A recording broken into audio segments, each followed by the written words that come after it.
দাঁড়াও, আপনারা কেন এই কাজটা করতে গেলেন? আপনি আসেন এদিকে। কি নাম আপনার? শফিকুল আমিন। আর আপনি? আপনাদেরকে কেন আপনি এখানে আসছেন?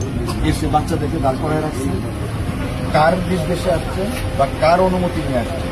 আপনি একজন সরকারি একটা স্কুলের শিক্ষক, আপনি আপনার উপজেলা শিক্ষা অফিসারকে বলছেন যে মাননীয় মন্ত্রী বা ডেপুটি স্পিকার আসবেন, আমরা রাস্তায় এখানে দাঁড়াবো বাচ্চাদেরকে নিয়ে, বলছেন?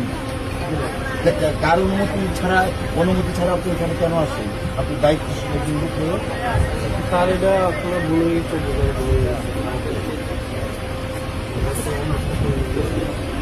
না বুঝতে পারে না মানে কি ওনারা শিক্ষক মানুষ, বাচ্চাদেরকে এনে দাঁড় করায় রাখবে এখানে?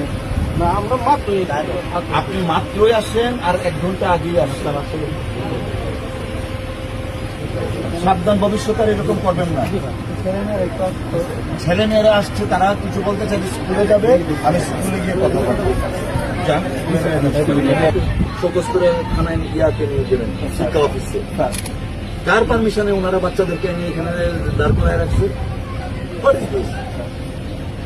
চেক করেছেন কেন? আমাকে তো একটা ফোন করে জানতে পারতো যে আমরা এখানে করতে চাই। আমরা জানছি না, আমরা 5 মিনিট আগে বলছি যে তারা কে বলছে দলের কে বলছে? আপনি তো কাউকে বলতে পারছেন না। আপনি দলের নাম সামনে আনেন, নাম প্রকাশ করেন। বলেন, কে বলছে বলেন? সবুজ কাকে? এই সবুজ কি আমাদের? হ্যাঁ, তো এই ছাত্রদল করে একটা ছেলে, তার মাথায় কি? আর আপনি একটা স্কুলের শিক্ষক, সে বলছে আপনার সাথে সাথে আপনি করবেন? আর ছাত্রদল করে কোনো দায়িত্বশীল নেতা সে? এখন দলের পরিচয় দিয়ে দলের বদনাম করাচ্ছেন আপনি উল্টা।